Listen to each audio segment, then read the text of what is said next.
Aquí nos deja una pregunta sobre, volviendo un poco al tema de España, ¿qué opináis de las sociedades, estados descentralizados? Que también es uno de los debates que hemos escuchado en las últimas, diría, años, ¿no? El tema de, no, es que el Estado está demasiado descentralizado. Lo cual, yo soy partidario de la descentralización todavía más. A mí me gustaría que estuviese todavía muchísimo más descentralizado. ¿Qué opináis vosotros al respecto? Francia, ahí tienen un Estado. Ahí está Ese es el modelo de Vox, creo, ¿no? Lo de Francia. Siempre están con el coñazo de Francia. Es que yo no sé por qué la derecha en España, lo que podemos entender como derecha en España, es tremendamente centralista. Que es una cosa que choca con otras derechas y que va incluso en contra de... A ver, ya sé que estos son muchos siglos de historia y el concepto de derecha que tenemos ha evolucionado mucho. Yo, de hecho, soy partidario de no usarlo, pero para entendernos. En muchos países es todo lo contrario, que es como debe ser. Sí. Deberías estar defendiendo la descentralización, no al contrario. Bueno, y incluso la derecha española, el tradicional, el carlismo, no era centralizador, ¿no? Bueno, Entonces, por ejemplo. Quiero decir, la derecha que tenemos es una derecha muy jacobina importado de Francia, básicamente. Al final, quienes defienden la identidad nacional española, en realidad son, y con esa identidad nacional española proponen un Estado centralizador, en realidad son víctimas y son rehenes y son adoctrinados por el jacobinismo francés. Es decir, están confundiendo su españolidad con las ideas jacobinas francesas que han importado, se han comido y han hecho propias. Efectivamente, esto viene del siglo XIX y así hasta el momento presente. Ten en cuenta que si echas un vistazo al siglo XIX, los carlistas eran claramente descentralizadores, ¿no? Por múltiples cuestiones, una de ellas era religiosa, pero no solo religiosa, también exigían que se respetasen los fueros locales. Y los que estaban en el otro lado, en la Primera Guerra Carlista, son los cristinos. Estos eran centralizadores. Pero las guerras carlistas, ¿quién las gana? Las gana los liberales, a fin de cuentas, los que se conoce como liberales. Sobre esos liberales se construye el Estado-Nación en España en la última mitad del siglo XIX, la segunda mitad. Ese Estado-Nación que luego reclama Franco. Y por lo tanto se identifica ya automáticamente con la derecha. El nacionalismo periférico, de hecho, nace en resistencia y en confrontación con esa construcción del Estado-Nación porque estaban construyendo el suyo propio en Cataluña o en el País Vasco ya a principios del siglo XX. Es un poco la normalidad española, pero sí, lo suyo es que la derecha fuese descentralizadora, evidentemente, y que quisiese recortar atribuciones al Estado central. El Estado es tan peligroso que hay que trocearlo y hay que debilitarlo. Mirad en España, en Madrid, por ejemplo, lo que hemos ganado, gracias a que no tenemos, le podemos poner algunos límites, pocos, al gobierno central. Es que se lo quieren cargar, por cierto. Incluso en la Revolución Francesa, que es cuando surgen los términos izquierda y derecha, los girondinos eran descentralizadores. La izquierda jacobina eran precisamente los centralizadores. Por tanto, en su mismo origen terminológico, la derecha ha sido descentralizadora, ha defendido la autonomía, tan descentralizadora que debería llegar a descentralizar hasta el individuo, o al menos hasta la comunidad local, ¿no? La derecha ha sido tradicionalmente localista. ¿Por qué? Pues porque las tradiciones tienen una base muy local. Eso de decir, no, tradición de todo el pueblo francés, eso es algo construido. Eso es ingeniería social, es racionalismo a la escala estatal. Y la derecha, definiendo derecha de manera muy extensa, incluyendo también el conservadurismo desconfía de esas construcciones artificiales y superimpuestas. Y por eso es una filosofía política más apegada a la realidad, escéptica con las revoluciones, con la nueva planta, con la tabla rasa, y todo eso es lo que hace el jacobinismo centralizador cada vez a mayor escala. Si es que aquí además, fijaos que hay algo muy curioso. La derecha española es centralista con respecto a la descentralización interna de España, pero en cambio es descentralizadora con respecto al globalismo de la Unión Europea. Porque no están diciendo, bueno, si la centralización es buena, vámonos todos a Bruselas. No, están diciendo, no, queremos el Estado-Nación español. Bueno, pero si es bueno, y coincido, estar descentralizados frente a Bruselas, ¿por qué no es bueno estar descentralizados frente a Madrid? ¿Qué pasa? Que esto, por arte de magia histórico, la unidad política perfecta es España o es Francia. No, es decir, España, Francia, ya fueron en su momento procesos o resultados de procesos globalistas con respecto a las comunidades locales que existían. Y era lo moderno, entonces. Sí, sí, Hace claro, un claro. siglo y medio lo moderno era el Estado-nación como el español, que iba a traer ferrocarriles, que iba a quitar aduanas internas, que iba a dar una lengua de educación, una instrucción pública. La ley Moyano es de 1858, ¿no? Por primera vez eran cosas muy progresistas para la época. En cambio, eso lo consideran ahora que ha estado siempre ahí. El Estado-nación es algo bastante reciente, los Estados-naciones actuales, incluso en los países del occidente europeo, no digamos ya en los de Europa Oriental, que son mucho más recientes, en algunos casos de los años 90, como el caso de Ucrania, ¿no? Del que ahora se habla tanto. Pero vamos, que lo han dado eso como si hubiera estado siempre ahí, como si el Estado-nación hubiera estado ahí. No, apareció y desaparecerá. ¿Y sabéis lo que pasará cuando desaparezcan los Estados-nación? Nada, porque nunca pasa nada. Nosotros duramos un segundo en la historia. No estaremos ninguno de los que estamos aquí y estarán nuestros quintos nietos y estarán con sus afanes y con sus movidas para entonces. Así que no os hagáis tanta mala sangre, ni España es una realidad eterna, ha durado lo que ha tenido que durar, ha adquirido distintas formas políticas y no sabemos tampoco cuánto va a durar. No tenemos ni idea. El factor de la casualidad en la historia es tremendo. ¿Nunca os habéis planteado qué hubiera pasado si en 1640 al conde duque de Olivares no le da por pedir dinero a los portugueses para que pagasen las campañas de Felipe IV en Europa y los portugueses no se hubieran rebelado? Hoy hablaríamos de Portugal como hablamos de Andalucía, ¿no? Como una región de España seguramente la más poblada. Y diríamos, no, es inconcebible que España, que Portugal no forme parte de España. Pues es tan concebible como que lleva 4 siglos conformando otro Estado-nación distinto. Y nos parece lo normal. Bueno, toda la hispanidad, ¿no? Que se ha ido secesionando en su momento. Claro. Hispanoamérica, pues si no se hubiesen separado, hoy serían provincias de España. Desde hace fuera. siglos, además. Ahí sí que no diríamos, pasa no, nada. si forman parte de España desde hace siglos. ¿Y qué? ¿Ahora no forman parte de España? ¿Y qué pasa? Pues a lo mejor Pongamos para por ellos caso- peor, no lo sé, pero en todo caso no se ha venido el mundo abajo. No, es lo que es. Pongamos por caso que en 1898, después de la guerra de Cuba, Estados Unidos no le pide en el Tratado de París a España la isla de Puerto Rico. Puerto Rico no tenía independentistas, a diferencia de Cuba o de Filipinas, no había un movimiento independentista ahí. Y bueno, Puerto Rico se queda formando parte de España ya el resto del siglo XX, como las Islas Canarias o la Guinea Española y tal, y nunca se independiza. Hoy hablaríamos de Puerto Rico como hablan los holandeses de Aruba, o los franceses de la Guayana Francesa, o de los franceses de Guadalupe, por ejemplo. Y no hubiera pasado nada, ya está, no hubiera pasado nada y hoy sería impensable decir que un puertorriqueño no es español. Pues bueno, las cosas sucedieron como sucedieron y ya está, y es lo que es. No hay... A mí esas inmanencias eternas del jacobino me fascinan, de verdad me fascinan. Son como esto es así, toda la historia se conjuró para que llegásemos a esto. Cuando realmente hemos llegado a esto por un conjunto de carambolas y casualidades un tanto caprichoso. La unidad del destino en lo universal, ¿no? Sí, ese rollo, la unidad de destino en lo universal. Estábamos desde la antigüedad más remota, nuestros antepasados celtíberos, que ni se entendían entre ellos, ya tenían claro que alguna vez iba a existir algo llamado Estado español y tal y cual. Así que todos esos esencialismos a lo único que conducen es a no entender nada y de lo que se trata es de entender el mundo en el que vives y por qué es como es, ¿vale? A fin de cuentas, las humanidades van de esto, no van de otra cosa, no van de cambiar el mundo, van de entenderlo, que es lo que muchos no tenemos. Hay un marxista te diría que no, pero... Bueno, sí, un marxista te diría que los filósofos se tienen que dedicar a transformar el mundo. Sí, luego lo que hacen es empeorarlo, transformarlo sí, bueno, para mal. Sí, que esa es la otra, ¿no? Pero vamos, el caso de Ucrania, que lo tenemos ahora mismo en la prensa, ¿no? Ucrania es independiente de nuevo por una carambola en 1991. Ya está, unos años tontos de 1985 al 90 con Gorbachev, el sistema se les vino abajo, Chernóbil, la guerra de Afganistán, en fin, una serie de circunstancias completamente imprevistas de cisnes negros encadenados que dieron al traste con lo que había sido un imperio que duró siglos, como había sido el imperio de los zares que heredó después la Unión Soviética. Bien, hoy los ucranianos están defendiendo su independencia y a mí me parece bien porque están defendiendo su país actual. No el país de hace 300 años, sino el país actual, lo que ellos quieren defender. Y además les entiendo perfectamente. Si yo fuese ucraniano, tampoco querría caer en manos de Vladimir Putin y de su régimen, ¿no? Porque es un régimen odioso.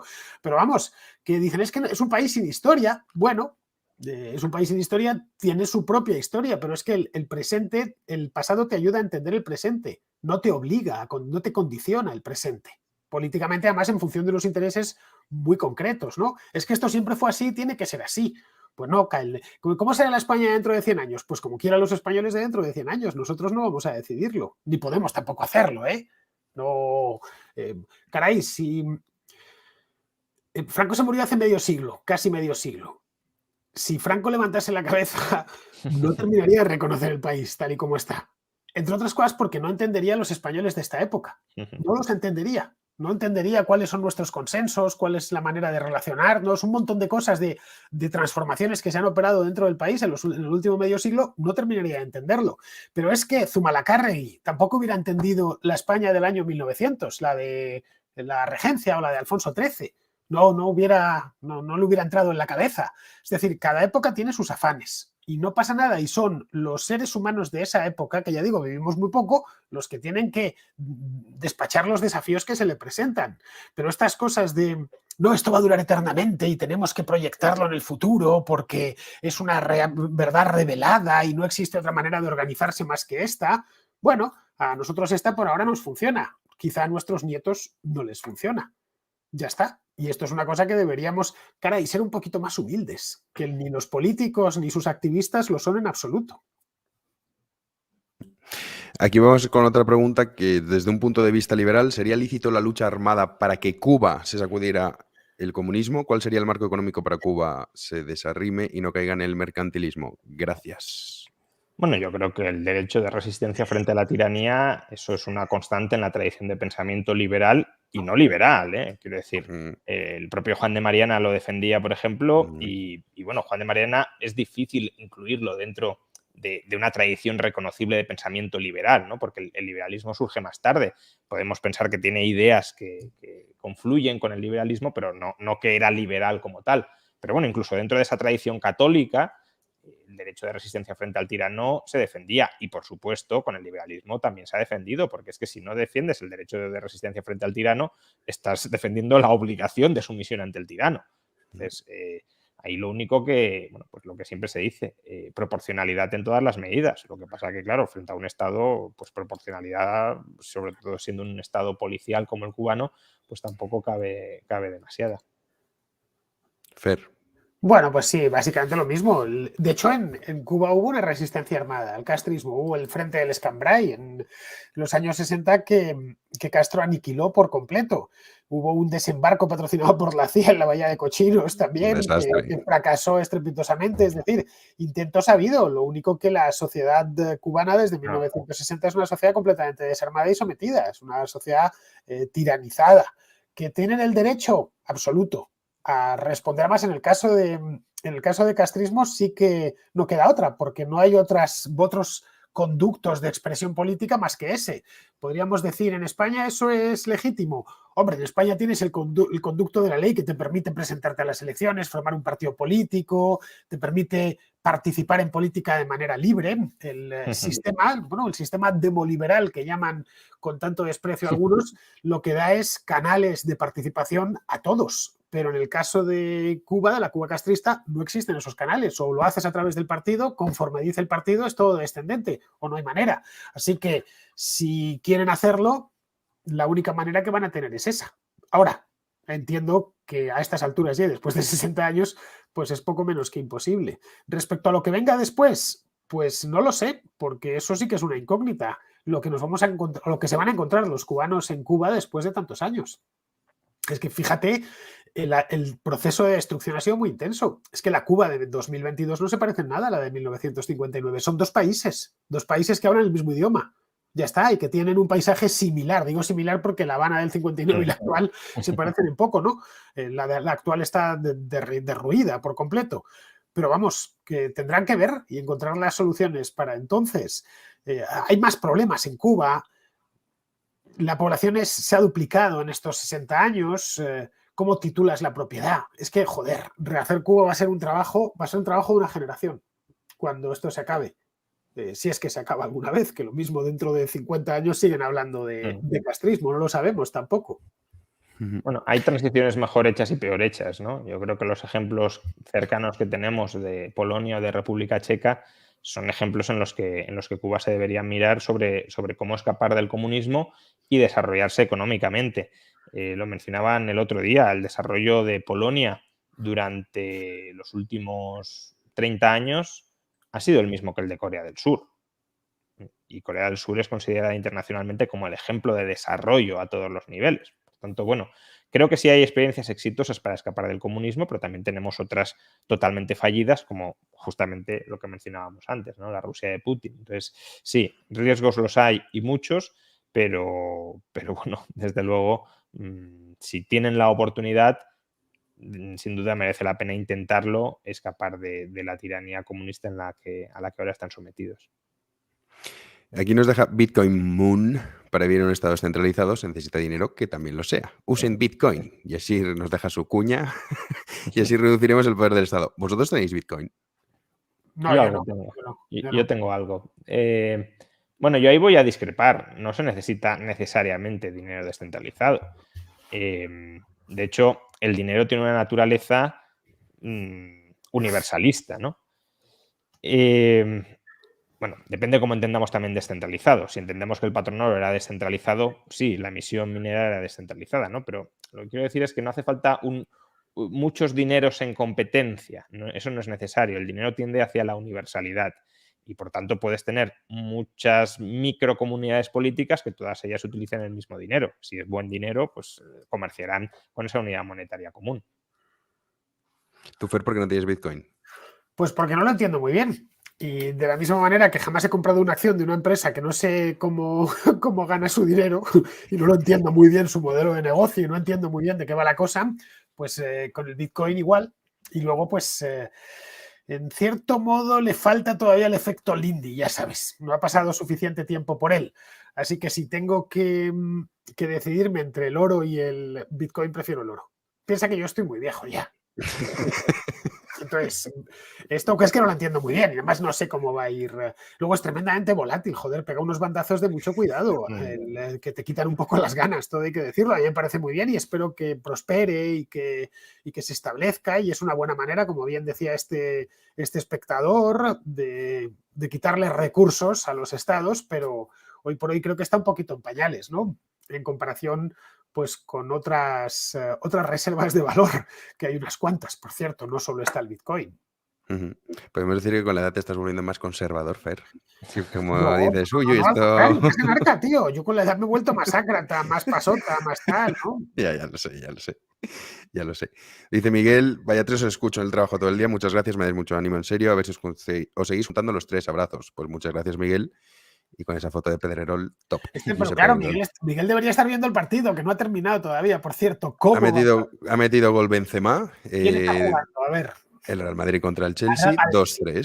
2-3, está en la prórroga. Pues el Madrid gana 1-3, pero han quedado 1-3, entonces están en la prórroga.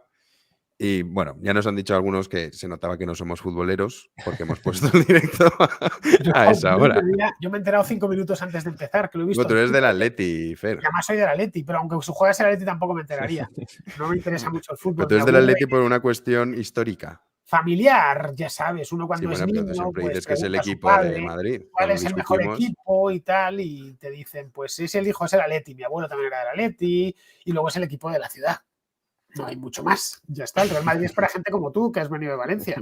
Eso es el Real Madrid. Esa es su función. Ahora van a entrar todos los haters a decir, bien, vale, y esto os lo voy a decir mirando. Si queréis que el Madrid sea el equipo de la ciudad, poned el oso y el madroño en el escudo. Entre tanto, lo que tenéis ahí es un acertijo extraño, un monograma que no se sabe muy bien qué dice. Así que ya sabéis, oso y madroño. Cuando lo tengáis me lo plantearé. Es un club de fútbol globalista. Se llama globalista. ¿Tu equipo eres, Juan? ¿O no tienes ninguno en especial? Bueno, tengo cierta simpatía con el Real Madrid, pero vamos, quizás sea por la Agenda 2030 también. Pero, Juan Ramón, tío, tú tienes el Villarreal y tienes el Castellón, puedes elegir. Sí, pero ya estoy afincado aquí.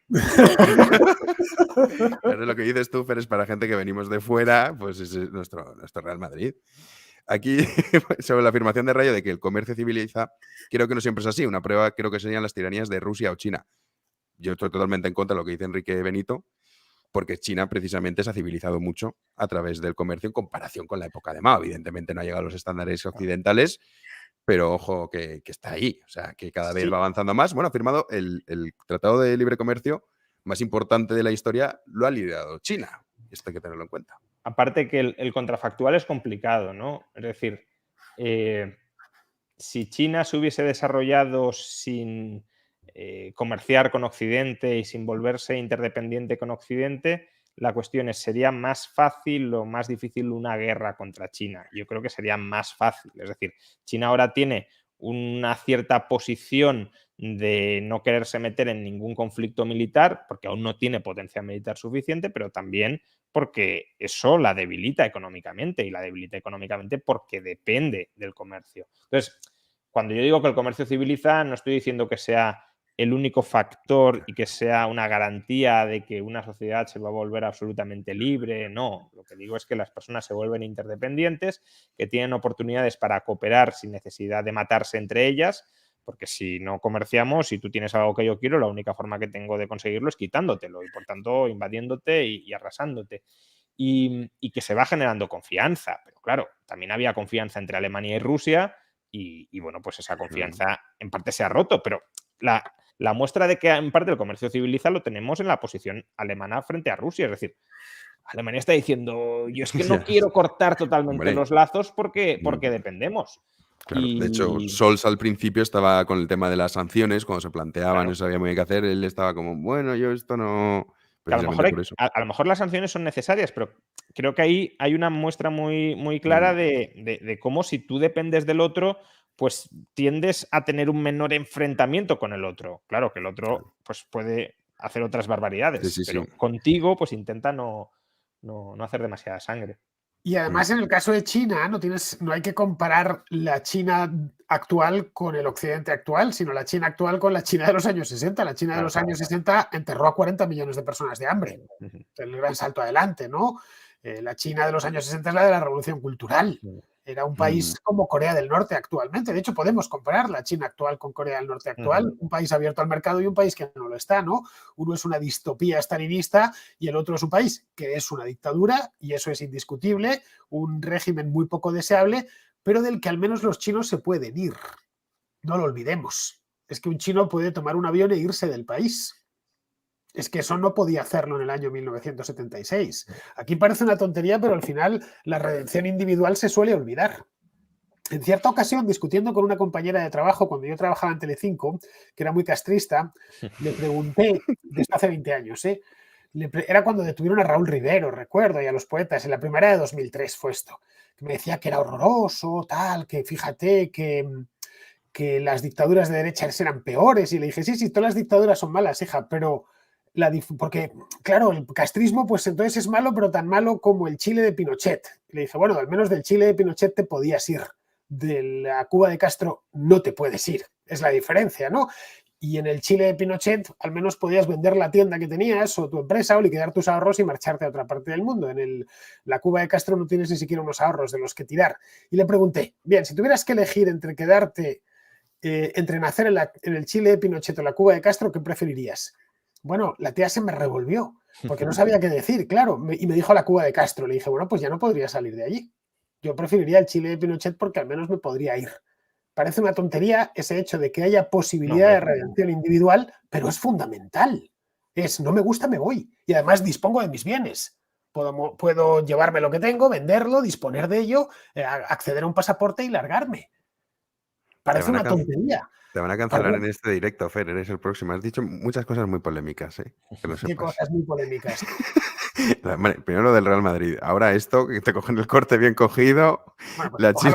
que cojan lo que les salga de los huevos. Si quieren, se lo digo en audio, sin problemas, vamos. Que cojan lo que les dé la gana. El hecho es ese, es decir, no.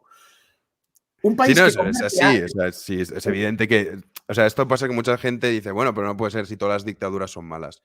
Pero dentro, incluso de la maldad, hay niveles de maldad. Igual que dentro de las cosas que son buenas, también hay niveles de bueno, más bueno o menos. Entonces, bueno, esto también hay que decirlo, que no pasa nada.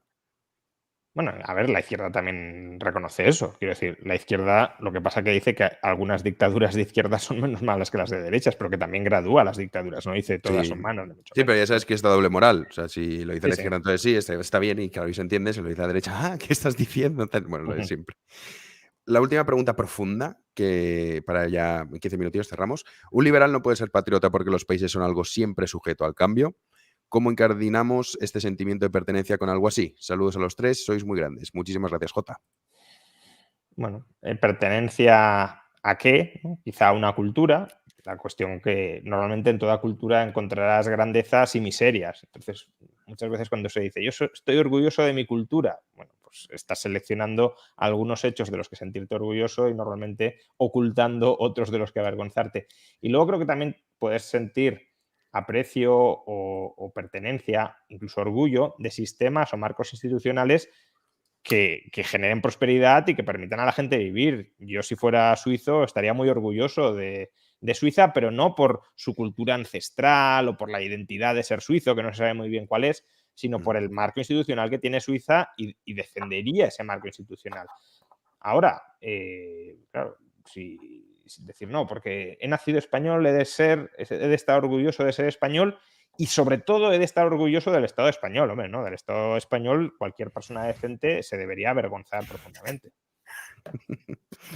Bueno, aquí habría que preguntarse antes qué es ser patriota. Y esto nos lleva a la pregunta, ¿qué es la patria? La patria en principio es la tierra de nuestros padres. Bien, ¿cuál es nuestra patria? Pensadlo. ¿Es España, es Europa, es el mundo hispano, es Madrid, es Valencia? Que podemos empezar a acotar patrias. ¿Cómo definimos? Incluso Benicarló, Fernando. Claro, pues Benicarló. ¿Cómo definimos? Bueno, de hecho, Benicarló es la patria chica de Juan Ramón. Ya está. Sí. Bien. ¿Cómo definimos nación? Es que esa es la clave. Porque es que es una palabra que se puede definir de mil maneras. Podemos ir al diccionario de la Real Academia, nos va a decir, pues es un conjunto de personas con una serie de pautas culturales, lingüísticas, religiosas comunes. Eso es una nación. Bien, si os fijáis, pertenecemos a varias naciones a la vez, que se solapan las unas con las otras. Ahora, si lo que me dice ser patriota es defender el Estado español, no. Eso no es ser patriota, eso es ser idiota, no patriota. ¿Vale? El ser patriota es, bueno, defender lo que tú consideras, no sé, la herencia cultural que has recibido y que te gusta, tu cultura, tu gastronomía, no lo sé, en el caso de que te guste la Semana Santa, por ejemplo, pues tu cofradía de Semana Santa, tu afición a los toros, como la que tienes tú, Jano, que por cierto compartes con peruanos, con mexicanos, tal, para que veas que hay muchas cosas que la lengua la compartimos con otros 500 millones de tíos, que no son súbditos del Estado español, pero que hablan el mismo idioma que nosotros y que tienen unas pautas culturales muy parecidas. Así que, ¿cuál es nuestra nación? Piénsalo. Pues varias. Yo soy español, soy hispano, soy europeo, soy occidental, soy madrileño, soy un montón de cosas. Si vamos creando esos pequeños subgrupos o esas pequeñas comunidades con una serie de pautas comunes. La nación nace de abajo y es compatible unas con otras. Se pueden tener varias sin ningún problema. El Estado viene de arriba y te lo imponen. Pongamos por caso que mañana desaparece el Estado español. ¿Creéis que desaparecería lo español? No, eso seguiría. Naturalmente, lo que no habría es un Estado español. Bueno, pero de hecho, Fernando, el Estado español ya ha desaparecido muchas veces. Quiero decir, sí, claro, si tú coges las fronteras del siglo XVIII, no tienen nada que ver con las actuales. Y la cultura española, pues sigue existiendo, claro que sí. Incluso la Polonia. Polonia desapareció como Estado durante un siglo. Sí. Los polacos siguieron ahí, ¿no? Así que hay que romper con esa idea fatal, heredera de la Revolución Francesa, esa idea jacobina del Estado-Nación. Es la asesina de la individualidad, enemiga de la razón. Cuando me preguntan, ¿qué preferirías? ¿Un Estado-Nación con todos los hispanos de la Tierra unidos bajo un solo gobierno? ¿O una confederación europea en la que el gobierno de esa confederación no pueda tocarte demasiado las narices? Algo así como el Imperio Austrohúngaro. El Imperio Austrohúngaro. Ya está. Porque sería mucho menos intrusivo. Al menos no estaría tratando de torearme con temas identitarios. De claro, tú es que eres tal y entonces esto lo llevamos en la sangre, una cosa tal. No. Ya sé que esto es quizá muy disruptivo para algunos chicos jóvenes que les han metido ese rollo, pero es así. Después de estar pensándolo toda la vida, al final las cosas se hacen desde abajo, no se hacen desde arriba. Y el Estado está hecho desde arriba. Además, el Estado no acepta competencia. Nosotros no podemos tener otro pasaporte. Pensadlo.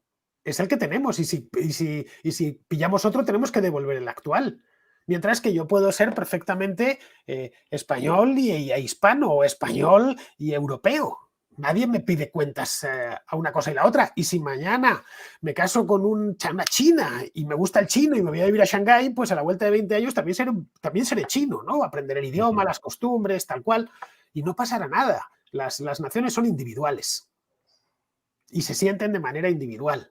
Vale, es cierto que son realidades colectivas, pero muy difusas. Los límites están muy difusos. ¿Cuál es la diferencia entre, pensadlo, cultural, entre un mexicano y un español? Yo esto se lo pregunto a los que están al otro lado. ¿Cuál es la diferencia? Hablamos el mismo idioma, tenemos una historia común compartida bastante larga, tenemos unas costumbres muy parecidas en todos los aspectos. Bueno, hablamos español con distinto acento. Bueno, yo hablo español con distinto acento de uno de Cádiz o de uno de Canarias. Así que está dentro del mismo estado que yo. No. ¿Cuál es la diferencia? Es que no son demasiadas. Luego, ¿pertenecemos a la misma nación? Sí, si quieres llamarlo así, qué sé yo, una nación hispana, ¿no? De tipos que hablamos español, ya está, y que procedemos de una historia común o de una serie de ancestros comunes. ¿Sobre esto hay que edificar un Estado? No. Imaginaos, sería un horror. Sería una especie de Unión Soviética. ¿Os imagináis un Estado desde España hasta la Tierra del Fuego, ¿no? Con la capital, por cierto, seguramente estaría en Ciudad de México, además. Bueno, en eso ganaríamos porque hace más calor que en Madrid, mira. Lujano seguirías viviendo en la capital. ¿No? Seguro que sí. Bueno, vamos a despedir ya el directo. Yani, que nos dice, me encantaría irme de fiesta con ustedes tres. Vosotros pues no se podía salir de fiesta. Te ibas a aburrir, cosa mala, hija. Juan, tú de fiesta tampoco... Bueno... De vez en cuando. Hay tiempo para todo, sí hay tiempo. Rayo es más fiestero, ¿eh? Rayo es más fiestero que yo. Lo era cuando había más tiempo, pero sí. Entonces que Fer, no hay manera, macho. Tú ya sabes que yo soy una especie de monje, tío. Sí, es verdad. Sí, es así. Menos los chilenos hablando idioma que hablan otro idioma literal. Bueno, yo me acuerdo cuando vivía en Chile sí que es verdad que había veces que no entendía absolutamente nada de lo que me decían. Eso sí que es cierto. Bueno, a mí eso me ha pasado en algunos pueblos de España, ¿eh? No he hecho falta que he tenido que afinar mucho el oído porque no lo entendía bien. Bueno. Pues nada, vamos a despedir este directo, que ha sido un auténtico placer teneros aquí, a Fer y a Juan. Prometemos en el futuro hacer más. Y bueno, que sepáis, el Villarreal ha pasado, Juan. Se ha clasificado para las semifinales de Champions. Bueno. Y tu Madrid está, con tu simpatía con el Madrid, Fer, lo siento para ti. A mí no me cae mal Madrid. Escucha, yo no tengo esas gilipolleces de otros de Atleti. Me parece bien. De hecho, está perdiendo. Eso me da rabia. Prefiero que gane, claro. Que no, pero que se clasifica. Como el que esté perdiendo ahora 2-3 se clasifica. No sé. Vale. ¿Se clasifica a qué? ¿A qué se clasifica? ¿Qué están a las semifinales de Champions League. ¿A cuartos de final? ¿Pero de qué campeonato? No, semifinales de Champions League. La Copa de Europa. Se pone aquí en el mundo que son cuartos de final, tío. Recuerda lo que están jugando ahora. No estás al tanto. No, que no estás al tanto eres tú. Cuartos, Real Madrid-Chelsea en directo, cuartos de final. Claro, y ahora el que acabe esto pasa a las semifinales. Vale. A las semis, claro. Y con esto se clasifica, porque hubo un partido de ida, ¿no? Que ganó 1-3 en Madrid. Entiendo que ya ganó el Real Madrid. Sí. Que por cierto le por quitaron. eso había tanto inglés y tanto hooligan hoy por Madrid, esa es la razón, que andaban canturreando por aquí por el centro, por eso han venido a ver el partido. Pues han mojado, porque ha estado lloviendo toda la tarde en Madrid, así que... Sí, bueno, pero no es el único líquido con el que han estado en contacto durante el día, o sea que tampoco les ha importado. El único líquido no emborrachante con el que han estado en contacto. Esto hoy ha sido el agua que ha caído del cielo. No sigamos, que terminamos como el Showcast y luego nos cancelan. Vamos a cerrar aquí. Así que nada, muchísimas gracias por estar aquí los dos. Gracias a todos los espectadores. Y anuncio que no habrá podcast este fin de semana porque es Semana Santa. Y entonces ya volveremos con la dinámica habitual después de Semana Santa. Ya saben, para seguirles, Fer, Juan están en todos los canales. O sea, si dicen, ¿Juan está en este? Sí, lo está. Piense el que esté pensando. Y bueno, Fer, a ti te falta TikTok, ¿no? TikTok, ya, pero tú bailas cuando es el tren del hype. No, pero a ver, un momento. Cuando des el tren del hype, que me lo han chivado, en Twitch, tú haces un bailecito. Sí, tengo dos bailes. Venga, ya que estamos, te lo voy a poner. El tren del hype es este. El tren del hype. Este es el tren del hype. Y luego, ¿vale? Y luego, lo digo para los que se pasen por Twitch. Luego también me los llevo... Juan no hace eso. O si alguien quiere... Me llevo a un canal de YouTube que he creado segundo, que se llama La Contra en Directo. Lo que pasa es que ahí lo que hago es que cojo lo principal, escojo exclusivamente lo principal y entonces ahí no puedo pegarme las bailadas que me bailo. El otro que bailo, que es cuando hablo de Podemos, que ya sabes que tiene ese aire caribeño, poco serio y tal, lo que bailo es esto. Lo que pasa es que este me viene una introducción, este de aquí. Entonces, ¡epa! Y ahí es cuando introduzco las noticias de Podemos, que es el sopa de caracol. ¿Qué quieres? ¿Que haga esto pero en el TikTok o qué? ¿Bailando? No me lo digo que dices, no, yo TikTok no. Hombre, bueno. Es que no sé cómo funciona. No sé cómo funciona. ¿En qué Juan te consiste lo el explica. TikTok? ¿Haces un baile o cómo? Mira, lo que podéis hacer es una cosa. Juan te explica cómo va TikTok y tú le dices a Juan lo que tiene que bailar. Entonces, Pero me tengo que descargar la aplicación y toda la pesca. Sopa de caracol creo que no. No te imaginas.